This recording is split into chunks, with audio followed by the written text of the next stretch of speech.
Welcome back to another episode of Titans of Now. Titans is a showcase of ServiceNow personalities that have punched above their weight and elevated the ServiceNow community. Titans of Now is brought to you by me, Robert the Duke Fedoric. If you want to see what I'm up to, check out my website, theduke.digital. Here you'll find all my CJ and the Duke episodes, links to my YouTube content, and my upcoming course, Hired, the definitive guide to profiles that win ServiceNow jobs. Hey everyone, welcome back to another episode of Titans of ServiceNow. It is so good to have you here. Today we have one of the most titanic titans thus far. He's been with ServiceNow since 2011 and has progressed from VP of Solution Consulting and now sits in the hallowed seat of Chief Innovation Officer. It is my deep honor to welcome to the Titans Pantheon, Dave, the Wright View, Wright.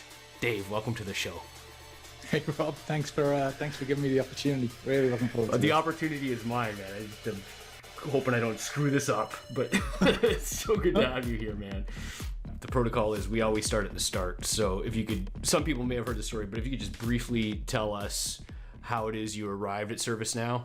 Yeah, it's an interesting story. It goes kind of way back before ServiceNow even started. In the mid-90s, I used to work for Peregrine Systems. And for people who don't know the history of Peregrine Systems, Fred Luddy, who founded ServiceNow, was the CTO of Peregrine Systems for a long time. So I worked as an architect over in Peregrine Systems, and I got to know Fred. I used to travel to San Diego pretty often, so I got to meet him, and we used to talk about different things, what he was doing with the code, where the product was going, where the company was going. And then it kind of all went a bit wrong from a Peregrine perspective, and it kind of spiraled into chapter 11 and recovered from chapter 11, but I kind of left during that recovery process, went to Mercury Interactive, stayed there for a few years, and then ended up going to VMware. So I ended up being head of technology for Europe for 6 years for VMware. And during that time, what was happening was Fred had obviously started ServiceNow, and ServiceNow was going from strength to strength. But maybe I made the mistake a lot of customers made initially, that I looked at the product and thought, well, it's an ITSM solution, it's nice, but the hell, I'm virtualizing stuff. I'm like, riding into the cloud, and it's all amazing, and look at all this new technology. And then I got a phone call from a guy called Kevin Tumulty, and Kevin used to be my boss when I was at Peregrine Systems and at Mercury. And he said, hey, I'm at ServiceNow. Would you like to come and join and run the solution consulting team? And I've been watching what the company was doing, but I was like, yeah, not really, not that much. It seems to be ITIL, and I've done nothing wrong. So there's no reason to go back to the world of ITIL. And he said, have a chat with my boss. And his boss at the time was Dave Schneider. So I was over in America, and Dave said, why don't you come to San Diego and just like meet a few people and chat it through. So at the time I met Frank Slootman and Mike Scapelli and all the team. Still wasn't really that sure about it. And then was speaking to Frank actually, and Frank said, well, it's more of a platform play. And I was like, oh, what's he mean by a platform play? So chatting to different people. And in the end, Fred said, well, it's not really supposed to be an ITSM solution. It's supposed to be a platform to do any type of work, but the only way I could get people to understand it was to build this ITSM solution. And when he said that, and when we started to talk about all these different areas that are just service management, when you think about it, that was when it kind of clicked for me. And I thought, well, this hasn't even got a total addressable market, because this could manage any type of service. So if the messaging's right, if the technology's right, yeah, this could be really big. So I left VMware at that point and joined in 2011. So that was my journey into the company. And then the different jobs that we went through after that were just kind of progressions of it. But I was kind of core solution consulting. That was my background. I'd run pre-sales at companies for 20 years maybe. So that was what I came to do originally, and then it just moved on and on to different positions and different positions. And you went from that to the chief strategy officer?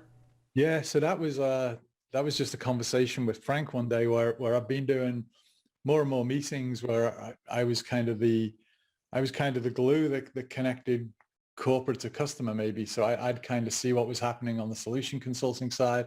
I had a background around all the technology and kind of opinions on what we should do. And one day I'd started this series where I was kind of catching up with Frank every other Friday. And yeah, it was funny. We were sitting we were having lunch. I remember we were having a chicken sandwich. I had a chicken sandwich, and he said, there's only really two ways you'll progress your career any more than you are. Frank was always really blunt. So he kind of said, you're at the top of your game. You know, you're at the time, the second biggest SaaS company in the world. You're running solution consulting. There isn't a higher job in the solution consulting world. So he said, the only way you'll ever progress is if you do something in sales or if you do something on the product side. And he started talking about product management, and I was like, I've had a good life. I've been through a lot of different companies that have all IPO'd successfully. So why not have a career change? Because he's going to say, why don't you move into product management? And then he said, so I've spoke to the board and we'd like to make you chief strategy officer. And it really was one of those chicken sandwich right by the mouth. Should I drop the sandwich? Pause. So I was like, yeah, I'll go for that, Frank. That works for me. Oh man, you know you're in the good promotions when they say I talked to the board about it. Yeah, yeah, that's when it goes well. And then it went through an evolution. So the weird thing was, like, running strategy at the time was very much looking at technology and looking at what new technologies were out there and whereabouts we could go from a product perspective. And then when Frank left, John Donahoe arrived, and I was sitting having breakfast with John on his first or second day. We were in San Francisco, and that again was a funny conversation. We sat there, and he said, so, you know, what do you do? And I described what I did, and it was all very product focused. And John said, hey, so you're not really what I call a chief strategy officer. And you know, I was reacting, saying, oh, well, really? Yeah, that's interesting. And obviously in the back of my mind, I'm just going, he doesn't think I'm a chief strategy officer. But strategy to John was different. So strategy to John was everything about the company. It was what market you go into. It was what your channel strategy would be. It was what your pricing model would look like. Mm-hmm. And everything he was reeling off, I was like, yeah, this isn't my thing. I'm product and new technology. So he said at that point, well, we still need someone looking at new tech. So I'd like you to focus on being the chief innovation officer. And that's been the way it's been for the last 4 years. Like, what does the everyday look like for a chief innovation officer? Because I split across all these different areas. So I have the evangelists, which are the people you tend to see on stage at big events. Some of the people that you'll see doing like IDC calls or kind of analyst press calls.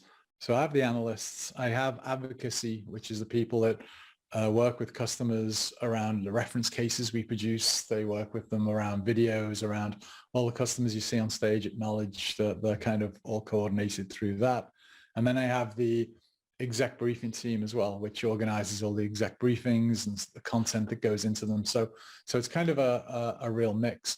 But what's the easiest way to do it? It's just probably let me just pull up a calendar week, and then I can kind of go through it and pull out some themes. Okay, so we are 2 weeks ago.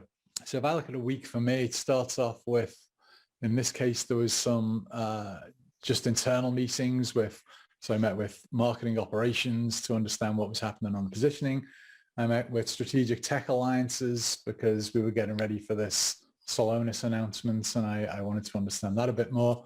I met with Phil, who runs mergers and acquisitions, and we looked at what the state of the market was around companies we could potentially look at, or companies that we were just seeing emerging. We did press briefings for the Solonis stuff. We're redesigning what we do with the exec briefings. So I caught up with the people who run all the physical experience side of that. Looked at the reference customers that we were going to use for the earnings call. And then next day we were hosting a special interest group. So I was presenting a special interest group to the federal government. A few people I mentor. So I was doing some mentoring sessions in the afternoon. Recorded another video for a customer who wanted to do a conference, and they just wanted a rolling video around technology. And then I went to San Francisco. So that used to be a normal week. Now it's an unusual week. I met a customer. I went to meet with Shell. So I physically met a customer which is the first time I physically met a customer in 18 months. And then I came back from that. Next day, met with the Now X team. So talked about some of the future technologies we're doing, and then recorded a video with IDC. So it's interesting now. A lot of the things are video recordings or video sessions when it used to all be personal meetings. So I used to probably travel 100 days a year. So if you think a working year's 212 days, I think is the way consulting views it. So yeah, I used to travel for half of it, and now I think I've done 3 flights in 18 months. I thank you for doing that. I don't think a lot, like those of us on the front lines, just see the, those C positions. It's like, but what is it like? Like, what does he actually do? What do they actually do? Right. So I've been just waiting to ask that question for years. So appreciate the answer on that. I have another kind of C position mechanical question. What comes first? Like, is it CJ's team that does some product innovation and comes to you, or is it you see stuff on the horizon and you're taking that to CJ's team? Are you even allowed to say? Yeah, I can say. So I think that's that's one of the interesting assumptions people have. People look at a title and assume that title defines what your job is. So innovation, I don't think it doesn't belong with a person. I'm not even sure it belongs with a team. I think if you're really going to innovate and you're going to do it successfully, that's like something that's within the company DNA. So it can kind of go in any direction. So all the innovation that's created, everything that goes out to market, everything that's out there that you can download, CJ and his team have created. I mean, I've got no capabilities to create any product. CJ creates all that. And as the companies got bigger and bigger, obviously you have people who are domain experts in their area, so they understand what needs to happen at that level. You've got Carl Vanderpool's team running Now X that are looking at, well, what could we build that's completely new technology out there? That's where you see some of the stuff around process optimization. In the San Diego release, you'll see some of the stuff around robotic process automation. He did the connected ops stuff. He's now looking at things around supply chain. So some of it's driven there. My role from an innovation perspective, I suppose, is it's an influence role. So I'll speak to different people, whether it's Pat Casey on the engineering side, whether it is Carl running Now X, whether it's some of the business unit leaders, and I'll just try and talk about things that I'm hearing customers talk about, or talk about things that are actual evolutions in the marketplace from technology, and try and persuade people that it's something we need to look at. It can be a long process. I mean, sometimes I might see something and think, wow, this is going to be really interesting, and not everyone else buys into the concept. We had this. I mean, this happened a long time ago with things like machine learning. I was really passionate around machine learning. I thought artificial intelligence was going to fundamentally change the way we did everything, to the same level that search changed the way we did everything. But there was a lot of people at the company who aren't at the company anymore who were kind of convinced, well, it's just a buzzword. Are you just jumping on a buzzword bandwagon there? Is it really going to be a big thing? And sometimes you hit those barriers where people just think it's a trend and it's not really going to be a big thing. And sometimes they're right. Sometimes you look at something and you're like, yep, this is going to be the next big thing, and it doesn't happen. So it's right to have that sense of caution. I said when Frank was CEO, I remember saying to him, this is so difficult. I've got to convince every other member of the exec team that we need to do something before we do it. It'd be so much easier if I could just say we do this and we did it. And Frank said, no, he said, your job is to pass through the 9 gates that then say, okay, we can do it. He said, your job is not to bypass those gates. So that was a good philosophy, and it's worked okay for me. I love these inside scoops on Frank, by the way. That's it's a lot of fun. I could write a book on Frank, but I don't think I'll be allowed to. Well, your job is to pass the 9 gates. Right. That's right. Get that done. That will be one of them. Yeah. So kind of on that same topic, we talk about the innovations you pursue and the things that tend to be big concepts, but maybe the precise use case isn't there yet. So, but what about in the opposite direction? Has there been anything that has surprised you how well it took off? So I suppose there's, I mean, there's the short-term stuff that I never would have expected. So I never, and this is kind of driven by market needs, I suppose. I never thought we'd write a safe workplace app, and I never thought we'd do vaccine administration management. So there's just areas that I never thought we'd go into because I just never thought we'd need them. You know, I never thought that would be a fundamental shift in what we needed to do. But the real thing, I suppose, that always surprised me, and this goes right to the core of the company. I don't even know how I say this without going through the whole story of ServiceNow. So the interesting thing to me is, for years I've been able to go to any IT shop and say, you know, what do you do every day? And there will be like graphs and histograms and charts that went back for years that showed exactly what they did, how much percentage time they spent on things, how it was better than it was last year, how it was cheaper than it was last year. And I could go anywhere else in the company and say, oh, you know, what do you do every day? And it was like, you know, I've got a feel for it. It's all tribal knowledge. Well, we do some of this and we do some of that. And you'd say, well, is it better than last year? Is it worse than last year? Where do you want it to get to? And no one really had that measurement. So I think what's been interesting and what's probably changed the company for the most has been this realization by organizations that every part of the company does provide a service, but almost no one in the past had a way of tracking the effectiveness of that service.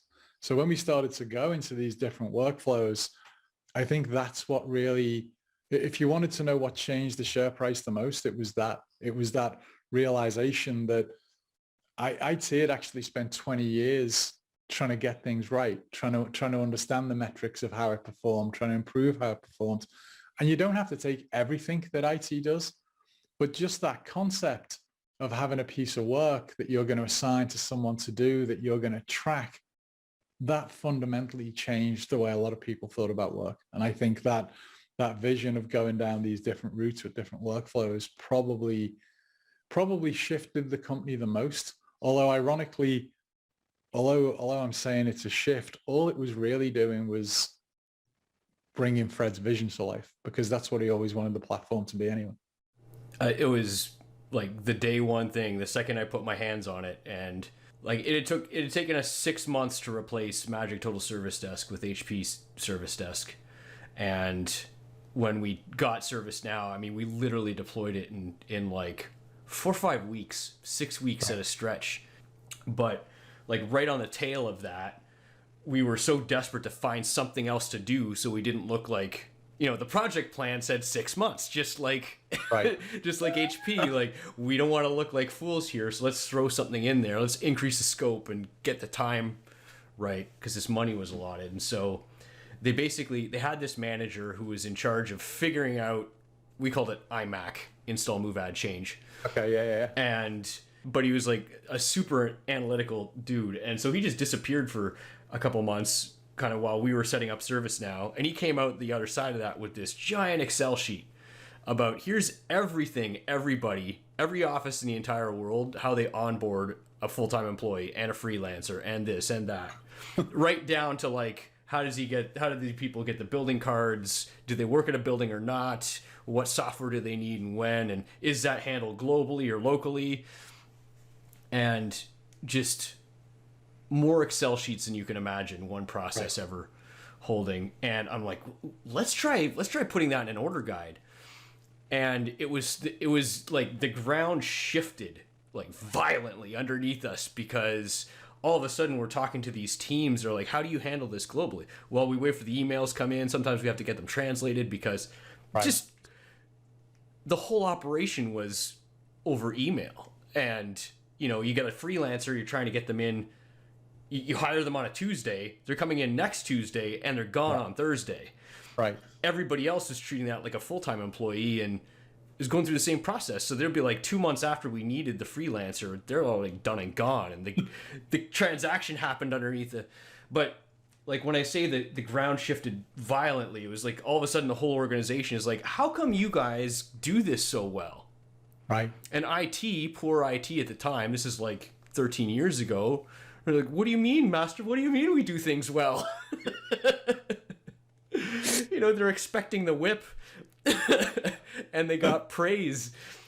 Anyways, short tangent, but I totally hear you on the non-IT elements of work, suddenly understanding the value of work visibility and workflow and work automation and integration and all those good things.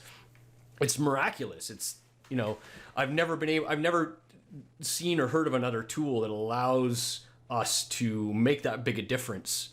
It was always so funny because you could go. People would always say to me, "Well, how do you go and speak to all these different departments when you don't know what they do?" But just that, what you were saying then, that breakdown, I could go and sit with human resources and say, "Well, what do you do every day?" And they describe everything they do, and I'd just be sitting in my mind going, "Well, there's your categories," and then it's like, okay, who does the work for this job? And they tell me who did it, and I'm like, "Oh, well, there's your assignment groups. How quick do you have to do it?" And people had started defining SLAs, and really, really quickly in the space of like an hour, you could build a service map of what it is they actually do. Yeah, I mean, if anybody asked me that question, I would be like, I ask them. It's, like I don't come with my own ideas. I ask them what outcomes they're trying to achieve. Right? I mean, and for the people that are still kind of existing in email, like the achievement is getting visibility around it, and that'll be good for a couple months, and then we'll start figuring out, like, is this exactly what you expect that process to take? Right. And why do we even have processes at all? It's to change an outcome. Yeah. All right. One question that my audience loves is, could you tell me about a time at ServiceNow where you didn't think you were going to make it, where your back was against the wall and you just thought, the world's against me, how am I going to pull this off? So it was really early on. It must have been 2013 because that's right. It was the day after I moved to America. So it was February the 3rd, 2013. And what happened at that point was I had all the solution consultants in the world, which sounds really grandiose, but there's like 60 of them at the time. there's like well over 1,000 of them now. But I was trying to get it from 60 to around 200. Well, I think when I joined it was 40. Try and get it from 40 to 200. So that was my task off Dave Schneider. And I arrived on February the 3rd, and I got an email from the guy who ran all the solution consultants in the UK, in EMEA actually, and he'd been there for 5 or 6 years already. What I didn't realize was the 3rd of February was vesting day. So this was the first day that everyone who'd been here for multiple years could sell stock after the IPO. So, and they could sell all their stock because it had vested for 4 years. So the guy who ran Europe phoned me up and he said, "Hey, I know you're in America, and I probably should have said last week when you're in Europe, but I'm going to sell all my stock and I'm going to resign." And I was like, "Oh no!" So now I've got no one running Europe, and I'm remote, and I'm in America. So what am I going to do? So that's going to be a challenge. I went in the office to think about what I was going to do, and then the guy who ran America from a solution consultant come in and said, "Yeah," he said, "Dave, I'm going to sell my stock and I'm going to resign." I'm like, "Okay, so now 60% of the leadership is vested out and left, and everyone else sits as a direct report into me." And at that point, I suppose I was a little bit frustrated because I was like, how can people not see the vision of where the company can go? To actually exit at this point is not the wisest move. But also I understood, if people have put in all those years in a startup, they want to get something back from it.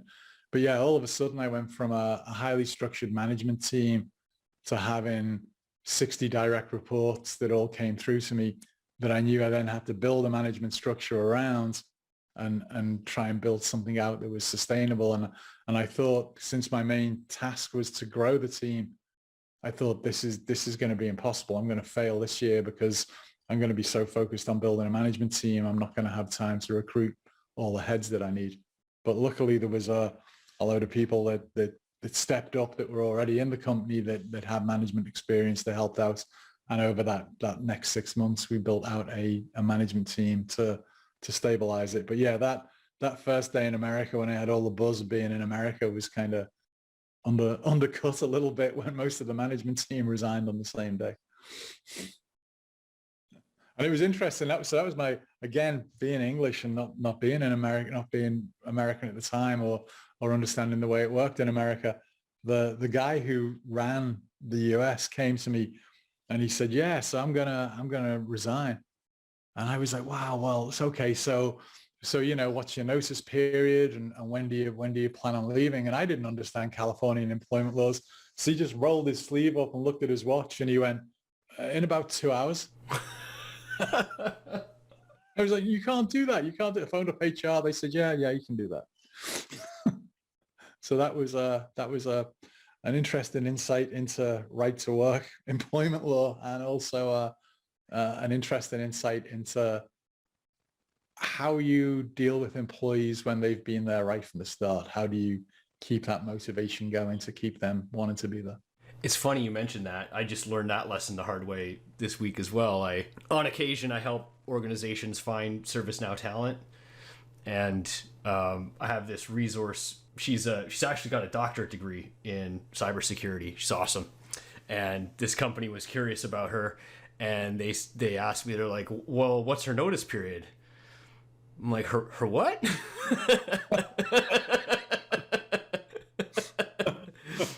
And they're like, "Well, she has to give her employer so much notice before she can leave. How many months?" I'm like, "Months?" Yeah.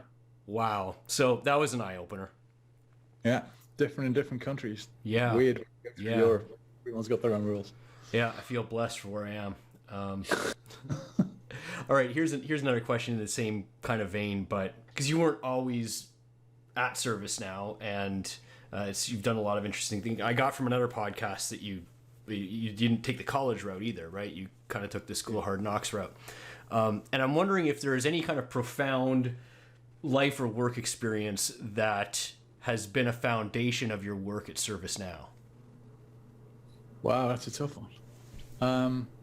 Something that gave you an unfair advantage, maybe, or so I think I was funny. I was doing a video session the other week with a woman who looked after Facebook Messenger, and we were doing this presentation on can you go from school all the way to like a C-suite position with no qualification? Can you do it now? The same way we could do it then. And she started off as a classical musician and ended up like kind of running Facebook Messenger. And the interesting thing that came out of all this was, I think if you're not formally educated in something, if you're not given something that's one area that you focus on and you become the domain expert in that area, I think it sets you up to be really adaptable. So because you haven't got a specialization or any preconceived notion, when a new task comes along, the fact that you don't know how to do it is fine, because you've not been specifically trained to do anything. So it makes you very flexible in how you approach things. But it also, for me, it also makes it feel like things are maybe even a little bit easier to achieve, because I'll see something where I've got no experience of it and think, well, yeah, okay, I don't know how to do it, but I know how to find out how to do it. I know how to self-educate around it. Quite often I'll be asked to do presentations where I'm just not a subject matter expert in that area. But the benefit is that presentation might be 2 weeks out or 3 weeks out, and I get the luxury of saying, well, you know what I'm going to do today? I'm going to learn everything I can about this subject. I'm going to watch the videos. I'm going to read the white papers. I'm going to see if there's people who will communicate direct with me. And it means that you, maybe because you've never learned formally, it means that you constantly want to learn. And I think that makes you have maybe a different attitude on some level. But that's the thing that's kind of stood me up the most. It's that desire to learn and that interest to learn, but not feeling that you're bound by any constraints around how you learn. That's really profound. And if there's a wider market listening to this video, I just ask you to consider the kinds of things that Dave has done for ServiceNow, and consider what you might be missing out on with these hard degree requirements at the base level of your HR. And, it's to your own detriment. What does it gain you versus what could you gain from widening that outlook a little bit more? And that's, I mean, there's a bigger discussion around that, to be honest, Rob, but that's one of the things that I think perhaps from a society perspective we miss now, that you can look at certain countries. I think Japan's one, Israel's one, it might be Canada is the other, where more than 50% of the population between 25 and 65 have got degrees. So I think it's like 55 or 56%. So then you come to the point where having a degree is the norm, whereas it used to be used as a separation. And I think what we might have missed a little bit, and companies are starting to go back and look at this again, is when you do internships, when you bring people on and look if they're going to be the best fit for your company, maybe widening the scope so it's not just looking at people who've got degrees gets you somewhere. Because I ended up in my first job in IT because of an aptitude test. So I was tested to see whether I'd be good at operating a mainframe. And there wasn't a degree for that. So that was the only way they could do it. But I think the fact we don't use aptitude anymore is kind of a miss. You know, maybe people should start looking at having more of a mix of what they do when they look at intern programs or look at how they actually recruit people. But that's just a society thing. Yeah, I fully agree. And then some. Maybe another podcast on that someday. Yeah, that'd be cool. All right, Dave, we are approaching time, so I'm wondering if there's any advice you could give to the Titans audience. Let me start off with a story and then kind of talk to whereabouts I think people could go. So people will often ask me, and you were talking before about qualifications and how you get jobs and stuff. People often say, did you ever go in with a vision of what you wanted to do? Did you ever arrive at a company and go, this is what I want to be? And it was interesting for me. So I've never really thought that before. And then I was at, and I'm going to go back to Peregrine again. I was at an event in 1999 at the Peregrine was holding. They use a conference used to be called Synergy. And I was at Synergy 1999 in the San Diego Convention Center. And I watched Fred do a keynote. So Fred Luddy's on stage and he's doing like the kind of closing keynote for the event. And I stood there and I thought, that's what I want to do. I want to be the person that gets to talk about what they think is going to happen, that gets to understand what's going to happen next. I would love to be that. But I also knew at the back of my mind, I wasn't a programmer. So I couldn't do what Fred did. I couldn't write code. So in my mind at that point, I was like, well, maybe it's beyond me. I mean, yeah, I'd like to do that, but I'd like to be a Hollywood actor, but just wanting to do something doesn't mean you're going to do it. And then through circumstance and through evolution and through different jobs and different experiences, I end up in whatever year it was, 2014, doing a knowledge keynote where I'm doing it with Fred. So if I'd have gone back 15 years to look at someone who inspired me to want to do something, did I ever think I'd get to the point where I'd be doing it with them, with that exact person? I never imagined that in my entire lifetime. And now kind of moving forward from that, I spend so much time where customers will come in and they'll say, hey, can you just come in and speak to my engineering team? Or can you come in and speak to my company? Not just about what ServiceNow does, but about what technology does, about where technology is going next, about what it could do for that company. And I've got no training about that. It's just an interest I've had, and people like listening to what you've got to say. So I think what I'd say to everyone who's listening is, if you've got an interest and you've got a desire to do something, you should follow it, because you don't need an inordinate amount of confidence to do something. You don't need to be given it on a tray to be able to do it. If you've got a passion for something and you're good at it, then eventually it'll come through. So stick with it. Excellent advice. All right, Dave, we are at time. I want to thank you again for joining us on Titans, and welcome to the Pantheon. It's so good to have you here. All right. Well, thanks for the opportunity. It was really good fun, man.